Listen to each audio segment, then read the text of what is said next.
All right, guys, good morning. I'm back here over at the shop, and some of you guys might be curious, whatever happened to the transmission analysis that was done on my 2001 Beaver Patriot? When we last saw this, I had just done the transmission oil change on it, did the filter change, had resecured the molding up there, we did the skylight. Now, I did end up sending the oil analysis in. We sent it to Empire Cat here just in Apache Junction. So send this to Empire and see if the transmission was brand new fluid in it, and I just wasted all my time. Okay, do this again. Now, of course, don't forget the analysis is all part of the kit, so you've already paid for it. My copy. Just put everything in the bag right there, and then drop it off. Just the oil analysis. Okay. Just put it right there? Yeah, that's fine. Cool, thanks. Thanks a lot. It's just that simple. They'll email me the results. I didn't get the results back in time to put it into the video, so we'll go ahead and cut to editing James, and hopefully he'll be able to explain. I know I won't be able to explain what the results mean, but we'll walk through it together and I'll show you what the results actually were. I'm sure there's a lot of smart people that will be able to explain it better in the comments. All right, like I said, I did just receive the analysis from the transmission oil sample that we took. I printed it out for my own record so we can go through it together, but I do have it up on screen for you guys to take a look at. And we'll look at it really fast. Like I said, I'm not an expert in this. The first thing we might notice right here, it says no action required. This first section right here, it says copper, iron, chrome, aluminum, lead. Those are all metals that should be found in the transmission. If we go to this website, Blackstone Labs, engine types, transmission report explanation. Let me scroll up here a little bit. Those are the wear metals: aluminum, chrome, iron, copper, lead, tin, nickel, silver. Those should all be found as trace metals within the transmission. So if we went to our results right here, there's nothing high in it. If we go over here to boron, calcium, phosphorus, those are the biggest numbers we see at 201, 189, and 451. Now this is all in parts per million. It is built into it. So if we went back to the explanation, there's just oil additives that should be found within. Those are additives within the oil itself, so nothing that is apparently nothing that should be concerned about. The last part of it is we go here. This oil condition, particulate count. If we go to the bottom here, it actually gives a little key for what everything means. ST is just soot.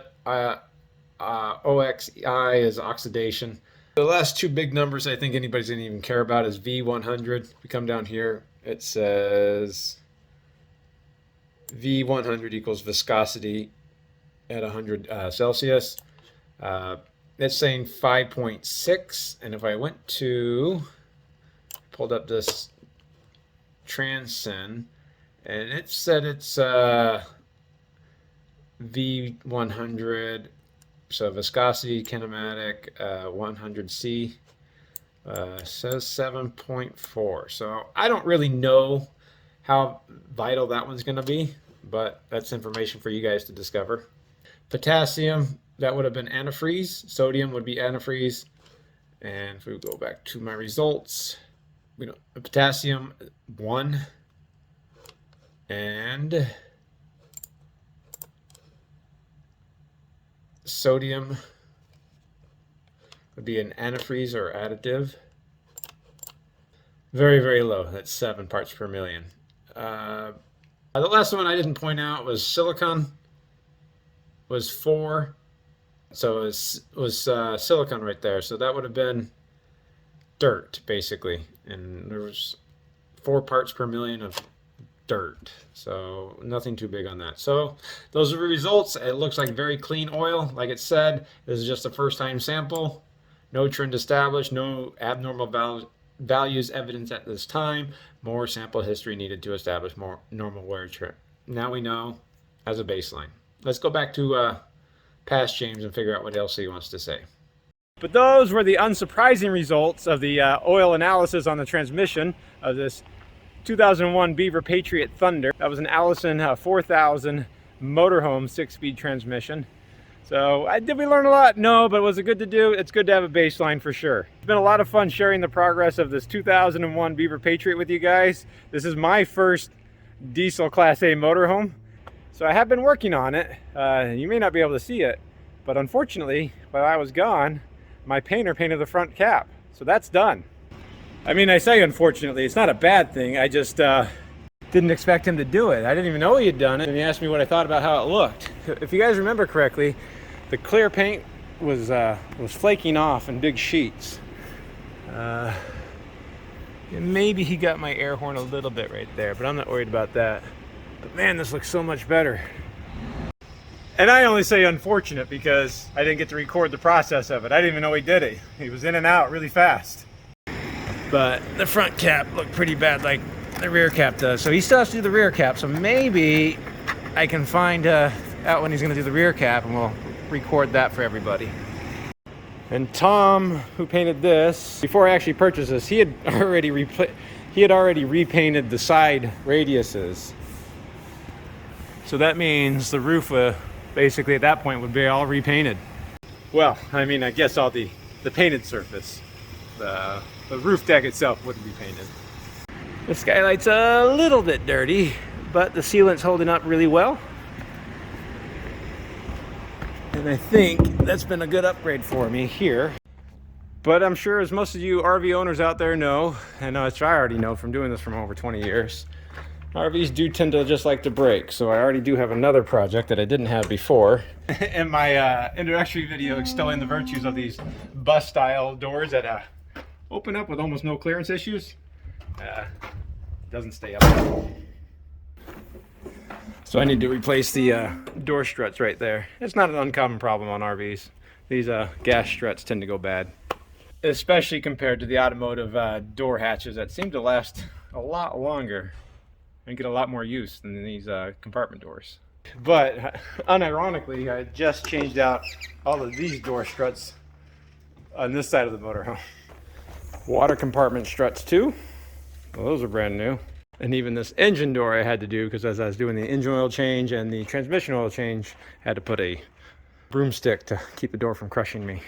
So everybody's just watching and saying, see, I told you so. Trust me, I already know that RVs break. I do know that. But this thing's still really nice. I have a whole nother slew of these to put on. And this is really more of a simple job anyway. So a couple of flat tip screwdrivers. The long skinny ones seem to be better. Then I'll get then I have my telescoping door prop here. Get my telescoping door holder, my door stop. Put it right there and hold the door open. So with the door secured like that, now it won't fall down. You just have to replace the door strut. I normally measure it by the extended length. Most RVs in this normal use is about 20 inches. So I just ordered some 20-inch door struts. And that's the extended length right there. And again, I don't have much patience for measuring things and tolerances, but it's to be about from the middle of that bracket to the middle of that bracket is 20 inches. So after that, it's not too difficult. Now there'd be a number of different styles on this, but they all work about the same way.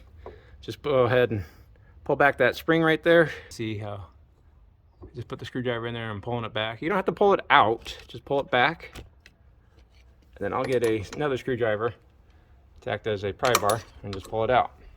So with that side out, the top's even easier. You just do it here, just do it right there again, kind of just pull the strut out. It's very, very simple. Now, I don't know if this is true or not, but I like having, in my mind, I don't like the idea of dirt getting stuck on this lip right there. So how it was done before, it was in this down position. So dirt and dust could actually be building up right there. So every time it goes in and out, it could theoretically be dirt on that seal as it goes in and out. So I like it in this other position so that we use gravity as our friend so dust can't and dirt can't get accumulated on this lip right there. Next step is pretty straightforward. You just go ahead and pop it back in right there. They already come pre-greased, so it's usually pretty easy to push them on. But That's already a lot better. Let me go ahead and do the other one in real time, and you'll see how simple this job is and how easy it is to do yourself. If you have a second person, they can be holding up the door for you. You don't need this guy right there.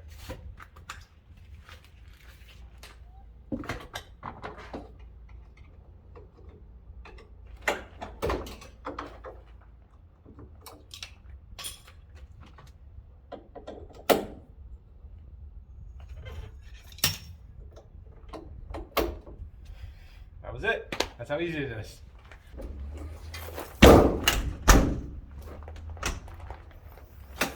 Woo! Hey! Still got 3 more doors to do, and then we'll call it a day. Now, as luck would have it, this door strut is the older style ones you don't see very often anymore. So it's got 4 plastic tabs that lock the ball onto that bracket there. You'd have to pry that out. You don't actually have to remove it completely. You could just leave it just like that and it'll pop out.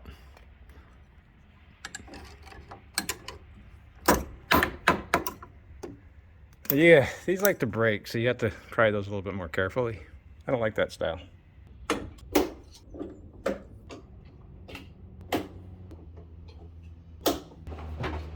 don't need that engine door strut anymore.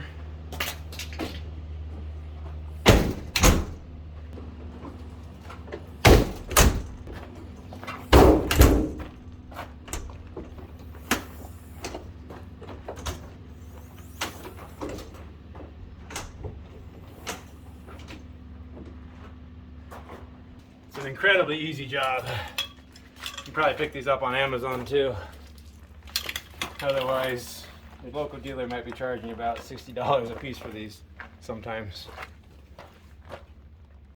And I'm not sure if I covered it or not. But these all come in different poundage, the amount of pressure it takes to actually compress these things.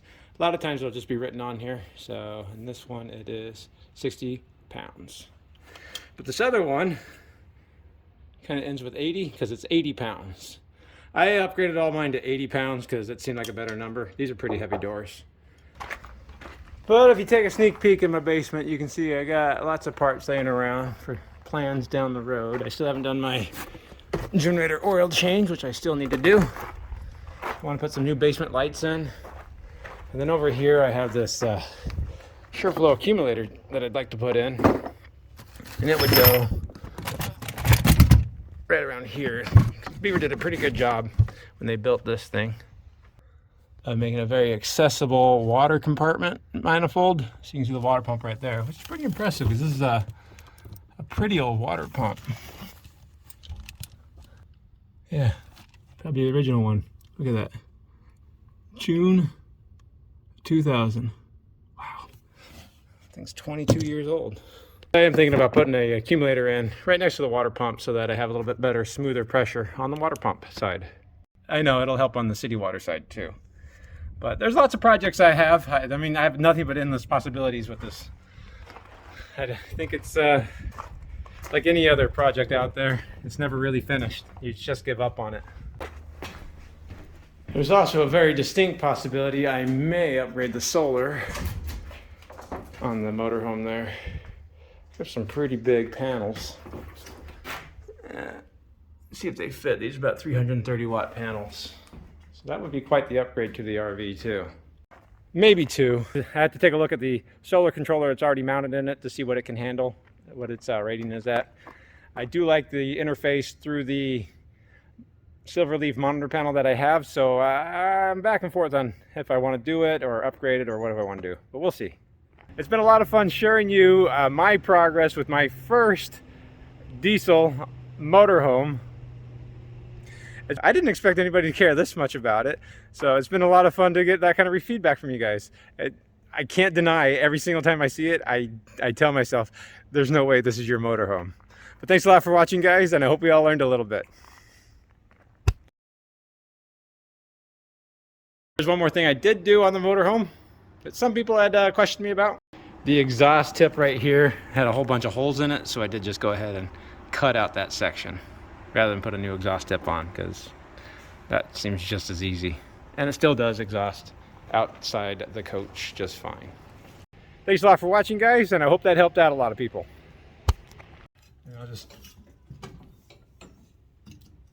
I'm just going to put it on the back side. Well, it's going to.